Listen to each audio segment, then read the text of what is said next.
This time of year always brings with it retrospectives, a look back. The top 10 this, the top 10 that, the most popular this, the most popular that. How about instead a celebrity death match of some sort? What I mean is maybe pitting one year against another. In this case, 2024 versus 1984. On the precipice of a new year, let's just see how much 40 years has changed any of us. I'm Victor, and straight out of the Gen Experience, a little New Year's compilation, a comparison separated by 40 years, 1984 versus 2024. From music to cars and fashion to the world stage, instead of a top 10 list, let's check out this generation gap side by side. Like this video, subscribe to the channel, comment all you want, and tell everybody which New Year's Eve you would have liked to have been part of. Thanks to my subscribers and everybody watching. Happy New Year. While today seems like anything goes, we looked at 1984 with the same spirit. But that didn't mean you weren't getting some sneers or basic bullying for not keeping up with the trends, like denim. Head-to-toe denim was just over the horizon, but wait, there was members only and parachute pants that were also a must-have. Then there were neon colors and surreal prints, oversized jackets and even sweaters for everyone, while square shoulders and angular silhouettes, especially on a power suit, benefited women's equality. In 2024, comfort is king, and the far less material covering your body is the norm. Although dressing appropriately based on certain situations is almost completely chucked out the window in 2024, I have to admit, I wish we had some of these styles when I was growing up. You may find this hard to believe, but we were comfortable in our 84 style. And we had more pride than to ever be caught dead roaming the streets or shopping in our PJs. Just tacky.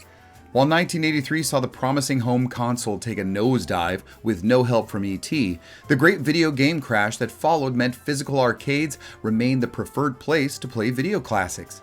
But it also allowed Apple to release the first successful home computer, the Apple Macintosh. With its Orwellian TV commercial debuting during the Super Bowl, it was the first to include a mouse, clickable icons, and even copy and paste. It may not have been the Apple II, but the home PC revolution had begun. With pros and cons alike, technology today is a light-speed exercise in frustration and success. In 40 years, we no longer have the luxury of time to really get used to a new product before we're faced with another. However, today's technology often just slaps a new feature that the masses aren't even going to use, brand it with a next model number, and all the FOMO-driven consumers queue up to buy. We rarely jumped on the newest thing as quickly in the past, assuring ourselves it would work and was the right thing for us before making the investment. Today, tech is relatively more cost-effective, Apple products aside. But there is always something hotter only minutes away in modern times, so you have to play catch-up pretty fast. These new advancements often overlap and don't play well with others, which can be confusing. The biggest techno-babble to come out of 2024 is, you guessed it, AI. Sure, the concept has been around for a long time, but practical use has never been so easily accessible or manipulated than it is right now, and it might only get worse. I see Cyberdyne on the horizon, and Skynet can't be far behind, while the art world is already gloving up for a fight. Artificial intelligence, which has important practical applications, is also a Pandora's box, where great power comes with great responsibility. But few people want to take on that responsibility. Let's face it, the world's most recognized brands and franchises came out of the toys of 1984. Although G.I. Joe, Masters of the Universe, Cabbage Patch Kids, and My Little Pony were still going strong, the toy world's collective mind was blown when these robots transformed the lives of any kid between the ages of 6 and 12. Yeah, I said 12, maybe even 13. The Transformers were the shit and joined the likes of other brands that have never gone out of style, even when by 2024, the ages kids play with toys has reduced significantly. Action figures are no longer top-tier toys to beg your parents for, when in the 70s and 80s, toys were played with until a much older age. Today's kids have to have a phone or else they'll lose their minds and possibly beat up their mom.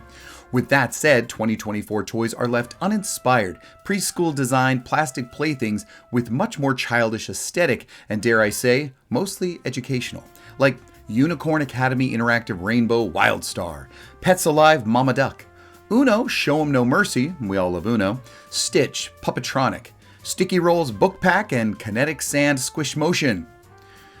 Where are the heroes? Where are the villains? Where are the battles of good and evil? Where are the awesome original action figures supported by epic and creative storylines to spark a child's imagination?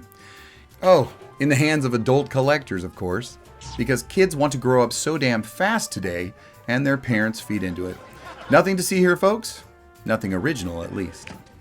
It might have been based on politics, but before it became a small world after all, and we didn't know everything going on everywhere, all the time, all at once, sounds familiar. It was rare we were all aware. But the 1984 Olympics played out on a world stage, and the USSR boycotted those Olympics. Obviously a "I'll take my toys and go home" mentality, it's thought that the USSR was simply retaliating about the US backing out of the 1980 Olympics 4 years earlier due to the USSR's invasion of Afghanistan. Today, in 2024, we end the year knowing everyone's business all the time. Russia is still causing problems like they were in '84, and they're still fighting in the Middle East. Little has changed. But we just know it all, and there is no shortage of uneducated armchair experts spreading their opinions and unchecked facts. And that's getting old.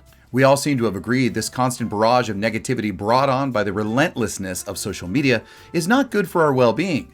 Yet no one has the courage to do anything about it. In the music world, it has certainly changed. I'm not sure if you've noticed or the subtle change has just escaped everyone, but the band, the actual rock band, with multiple members of men or women writing their songs, playing guitar solos that felt like a song within a song, and tours that were the hot ticket, they're extinct. Or they might as well be with how few actual bands move the needle in the music industry today. 1984 had its share of solo artists. It was truly the era of the pop icon. Artists like Madonna released Like a Virgin, and Michael Jackson's Thriller had recently been named the best-selling album of all time. However, Van Halen's 1984 debuted this year with songs like Panama and Jump, while Bruce Springsteen and his band released Born in the USA, where Glory Days and Dancing in the Dark gave blue-collar America some attention. Duran Duran and the Cars were bringing a fresh, synth-heavy sound that defined the decade. The catchy, futuristic, stylish vibes that I loved of New Wave were danceable tunes, and the videos were all over MTV. It may not have been the year it happened, but by 2024, the music has died.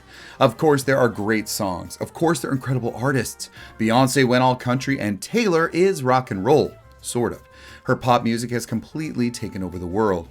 Although treated like the second coming to many of her fans, you can't help but notice the formula in all pop music. Companies are hard-pressed to market an entire band and instead concentrate on creating a personality, a brand, a celebrity where the music suffers, and we are left with cookie-cutter songs produced, written, created by a singular person, but rarely the artist themselves. Content originality, edgy musical experimentation with instruments and technology, and thoughtful lyrics about things other than the incessant themes of love me, don't love me, why'd you break up with me? Those have all truly gone the way of the dodo when it comes to popular mass-marketed music. Although they are no longer obvious in the mainstream, you can dig deep and find a good band today still trying to claw their way to the top. This trend does not look to be slowing down. No wonder the music of '84 and around that time will continue to bridge the generations and stand the test of time. On the tube, network TV was still king in 1984. Paid cable networks were in full swing, but it was the alphabet stations that provided our first run must-see TV. This was where world premiere events like Star Wars and Superman 2 debuted for the first time that year. Miami Vice and Cosby Show premiered in '84 and were bona fide hits, while Three's Company and Happy Days would finally have a final episode. Alex Trebek arrived on scene as the new host to Jeopardy! And V, the miniseries, would change the lives of kids everywhere. 1984 also brought us the first 11 seasons of Murder, She Wrote, and Frasier's first appearance on the sitcom Cheers. Jessica Fletcher has become a meme and fondly remembered throughout the years, as Frasier has enjoyed success in his own spin-off and even a continuation series in 2023 and 2024. 40 years on, 2024 streaming wars are in full swing. Networks exist mainly for hospital drama and court police procedurals. No more fantasy, action-adventure, good comedy, okay, maybe a couple. And absolutely no sci-fi. Although streaming was our answer to cable, 2024 finds those same services charging more and more money for no advertising, which was their selling point to begin with, and makes themselves just like cable used to be. Although you can't deny the quality content often produced from streaming networks, having to wait sometimes up to 3 years or more for episodes of a popular show is ludicrous. By then, fewer people give a damn about the characters or the story they were once invested in. And as with most things today, something better has already come along, taken its place, and the speed at which content is created makes much of the product schlock, and unfortunately robbed us of shared TV experiences to talk about over the water cooler at work or on recess at school. For a certain demographic, they had to wait an entire summer to find out who shot JR and even if he survived from Dallas back in '84. That seemed like an eternity, but with today's season breaks, that wait might as well have been the following week. This incredibly marketed TV moment was a shared experience, as it was a topic of news and magazine articles and discussed ad nauseum at work, which still happens today when some appointment TV series have dropped. But you have to be careful because they often drop all at once, and there are still those who enjoy taking their time watching a series. So being cautious of spoilers, many people today won't talk out loud about a show because we're not all enjoying the same show at the same time like we used to. I miss that. How about something a little sexier, like cars? 1984 was still an era where having more than one car in the family was not just rare, but a sign of wealth instead of necessity. There were new choices, but you'll even notice a trend. 1984's top-selling car was the Chevy Cavalier, extinct, you know. But the Ford F-Series was the best truck in the country for the third year in a row, while another Chevy, the Corvette, was Motor Trend's top pick, as well as every teenage boy. Oddly, but refreshing, 40 years on and the Ford F-Series is the best-selling car, and the Chevy Silverado is second, keeping those two top spots through the decades. Some things never change. However, today the Toyota RAV4 is third, which wouldn't have been the case back in '84. How could I forget a major addition to 2024, the Mad Max vehicle, otherwise known as the Cybertruck. Tell me what you think of that one. A lot of people may not think of Broadway's stage each year, but as musicals' popularities always ebb and flow, what once was obscure to many Americans or an impossible, fancy New York City vacation dream come true is now a popular tourist destination thanks to TKTS. 1984's Broadway had a hit with La Cage aux Folles. This French story, which means birdcage, was a breath of fresh air before Phantom was even uttered on the Great White Way. The show would of course be the basis for the hit Robin Williams' Nathan Lane movie. Here we are in 2024, and Broadway shows rarely have the staying power of things like A Chorus Line, Cats, Les Mis, Phantom of the Opera, or even Beauty and the Beast or Lion King have come to know. They come and go like movies because of the fickle and transient audiences who have made it more mainstream. With that, even more shows are being produced based on popular movies, which may have been books before that. Back to the Future and Beetlejuice play hard around the world, but a much-loved 1983 film starring some certified Brat Pack members won the Tony for Best Musical this year.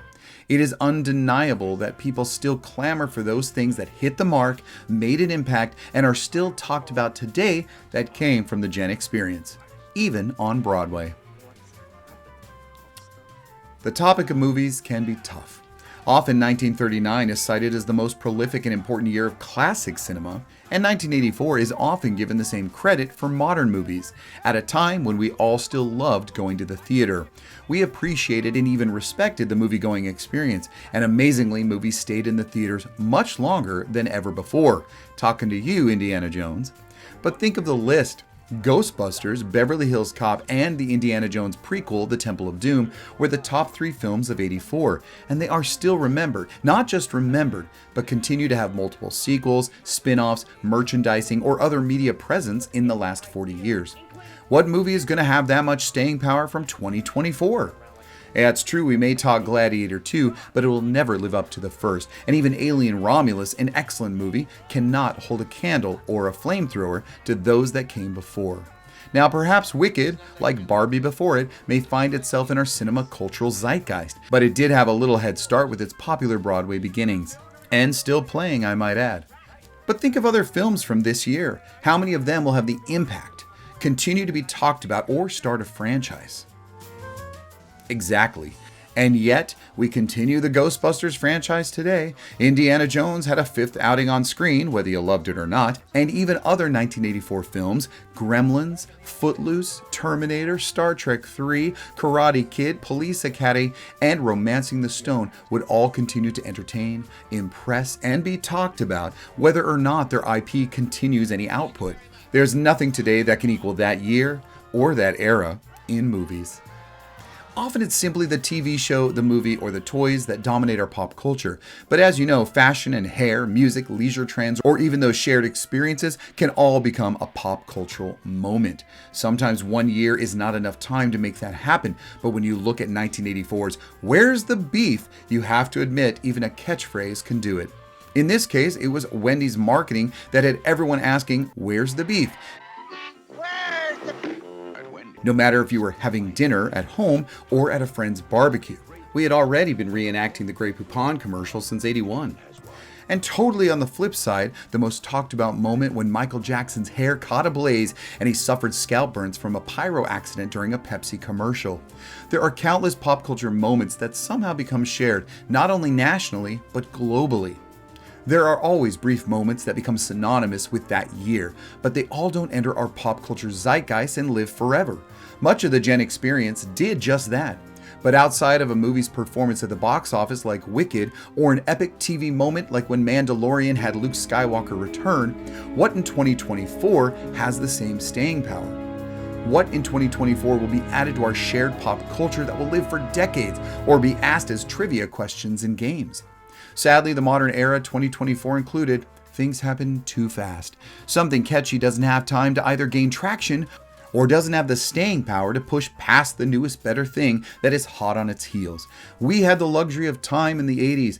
Turnover, evolution, upgrades, and leveling up didn't happen at a light speed pace and could steep in our minds and our vocabulary. No one is going to remember Skibbity Toilet or Riz, if I even said those right, or coffee badging in 40 years. But we've heard of Where's the Beef? We kept it alive. Some might say Kelsey and Swift might be a big talk of 2024, but even if Taylor doesn't break up with him and make an entire sad, sappy album about it, their relationship is a blip in a world where our brake lines have been cut. Well, there's a lot to say about today, and it's not all bad. Wonderful things come out of 2024 and the modern era. However, I did leave politics out as I didn't know where to start.